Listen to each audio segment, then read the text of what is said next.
नमस्कार दोस्तों। आज के इस वीडियो में हम ज्योग्राफी के एक बहुत इम्पोर्टेंट टॉपिक पढ़ने वाले हैं। जनसंख्या और संसाधन के बीच संबंध। ये टॉपिक बीए, एमए और सेमेस्टर एग्जाम में अक्सर 20 मार्क्स के रूप में पूछे जाते हैं। तो चलिए शुरू करते हैं। सबसे पहले समझते हैं जनसंख्या और संसाधन का अर्थ क्या होता है। तो हमारा क्वेश्चन है पॉपुलेशन एंड रिसोर्सेज रिलेशनशिप की व्याख्या कीजिए। यानी कि रिलेशनशिप यानी कि संबंध। चलिए इसका देखते हैं आंसर। भूमिका। जनसंख्या और संसाधन किसी भी देश या क्षेत्र के विकास के दो प्रमुख आधार हैं। यानी कि जनसंख्या और संसाधन किसी भी देश का ना आधार माना जाता है। ठीक। संसाधन मानव जीवन की आवश्यकताओं की पूर्ति करते हैं। जो संसाधन है उस जो प्रकृति के द्वारा हमें मिलता है उन्हीं संसाधनों का ना हम उपयोग करते हैं और अपना जीवन निर्भर करते हैं। जबकि जनसंख्या संसाधन का उपयोग विकास और संरक्षण करती है उपयोग करती है। ठीक। इसी प्रकार दोनों के बीच घनिष्ठ एवं परस्पर निर्भर संबंध पाया जाता है। यानी कि दोनों के बिना कल्पना नहीं है। ठीक। अभी हमने देखा जनसंख्या का भूमिका। अब उसके बाद देखते हैं उनका क्या क्या प्रभाव पड़ता है, उसका पॉइंट वाइज देखते हैं। ठीक ना। संसाधन का जनसंख्या पर प्रभाव। यानी कि संसाधन का जनसंख्या पर क्या प्रभाव पड़ रहा है। किसी क्षेत्र में उपलब्ध प्राकृतिक एवं आर्थिक संसाधन वहाँ की जनसंख्या के वितरण और घनत्व को प्रभावित करती है।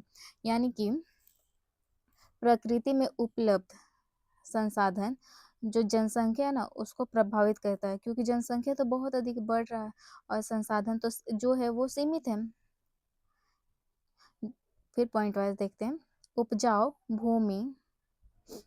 भूमि, पर्याप्त जल एवं खनिज संसाधन वाले क्षेत्रों में जनसंख्या अधिक होती है। दूसरा है औद्योगिक एवं नगरीय क्षेत्रों में रोजगार के अवसर के कारण जनसंख्या संघनन होती है। यानी कि वहाँ ज़्यादा होता है। वहाँ औद्योगिक जहाँ होता है नगरीय, वहाँ रोजगार के कारण वहाँ जनसंख्या ज़्यादा होता है। इसके विपरीत मरुस्थलीय, पर्वतीय एवं ध्रुवीय क्षेत्रों में संसाधन की कमी के कारण जनसंख्या विरल पाई जाती है। यानी कि जहाँ मरुस्थल है, पर्वतीय भाग है, वहाँ पर तो कोई रोजगार ही नहीं है, तो वहाँ पे जनसंख्या कम ही पाई जाती है। दूसरा पॉइंट है जनसंख्या का संसाधनों पर प्रभाव। यानी कि अभी हमने देखा संसाधन का जनसंख्या पर प्रभाव क्या था, अब देखते हैं जनसंख्या का संसाधन पर प्रभाव देखने वाले। ठीक। जनसंख्या वृद्धि से संसाधनों पर दबाव बढ़ता है। यानी कि जनसंख्या बढ़ रहा है तो संसाधन पर दबाव पड़ रहा है। भूमि का अत्यधिक उपयोग और कृषि विस्तार। यानी कि भूमि का अत्यधिक उपयोग हो रहा है और कृषि अधिक विस्तार हो रहा है। वनों की कटाई जैव विविधता का हर्षण। यानी कि ज़्यादा उसका उपयोग हो रहा है। जल संसाधन का अतिदोहन। यानी कि जल संसाधन का भी अतिदोहन हो रहा है कृषि के लिए, कोई भी कारखाना में भी।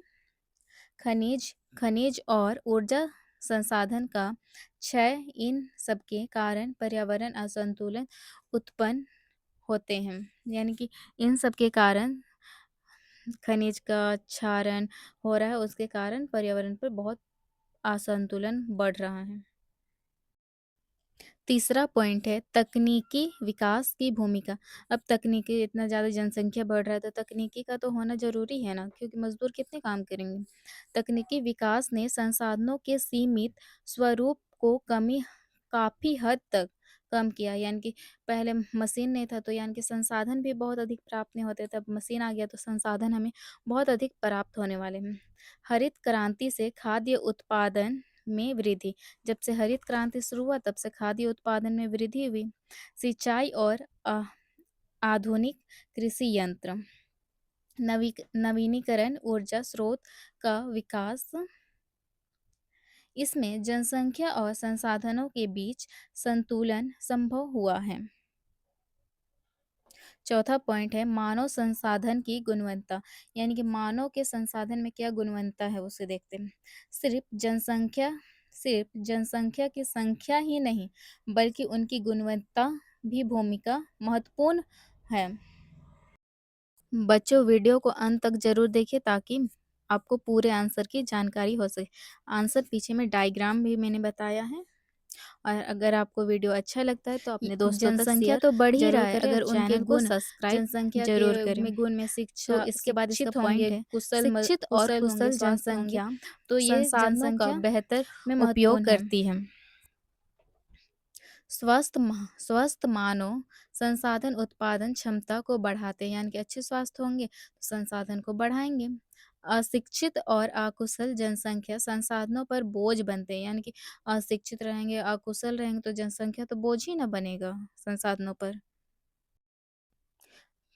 पांचवा पॉइंट है संसाधन जनसंख्या संतुलन, यानी कि संसाधन और जनसंख्या में कैसे संतुलन बनाया जा सके। यदि जनसंख्या वृद्धि संसाधनों की वृद्धि से अधिक हो जाए तो, यानी कि जनसंख्या वृद्धि ना, जितना संसाधन है उससे अधिक वृद्धि हो जाए तो क्या होगा, संकट ही आएगा। खाद्य संकट होगा, बेरोजगारी होगी, गरीबी होगी, पर्यावरण प्रदूषण होगा, जैसे समस्याएं उत्पन्न होती है। इसलिए संतुलन बनाए रखना आवश्यक है। छठा पॉइंट है सतत विकास की अवधारणा। अब चलिए मैं बताती हूँ आपको सतत विकास की का अर्थ क्या होता है। वर्तमान आवश्यकताओं की पूर्ति इस प्रकार करना कि भविष्य की पीढ़ियों की आवश्यकताएं प्रभावित ना हो, यानी कि अभी जितना हमें संसाधन मिल रहा है उसको अच्छा से उपयोग करके आने वाली पीढ़ी के लिए भी बचाना।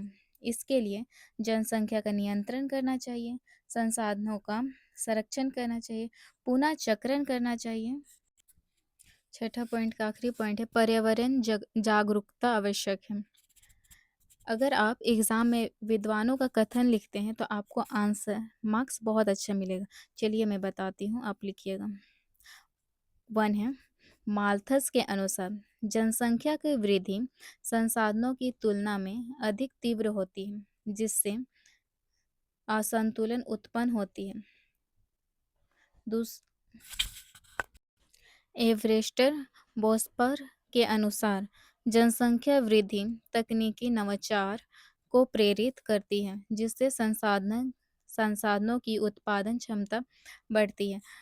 जो कथन यानी कि विद्वानों का है उसे डायरेक्ट जैसा मैं बताई हूँ वैसे ही लिखिएगा और डायग्राम छोटा सा बनाइएगा। ऊपर में जनसंख्या नहीं, ऊपर में यानी कि बीच में संतुलन और असंतुलन, ऊपर में लिखिएगा जनसंख्या और नीचे में संसाधन लिखिएगा, ऐसे जो दिख रहा है वैसे। चलिए अब निष्कर्ष आखिरी में बताती हूँ।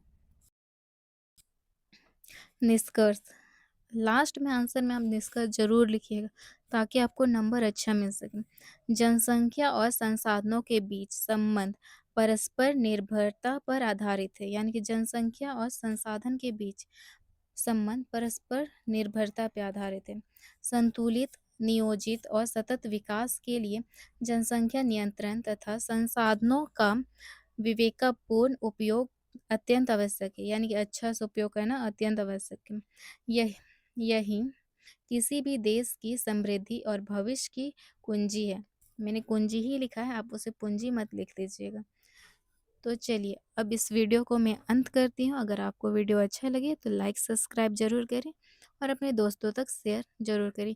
ये बीए के अभी जो परीक्षा होने वाली है 16 तारीख से, उसके लिए बहुत ही इम्पोर्टेंट है। और भी मैं आपके लिए इम्पोर्टेंट क्वेश्चन अभी बहुत जल्द ही लाने वाली हूँ। तो वीडियो को चैनल को सब्सक्राइब जरूर करें। Thank you, have a nice day.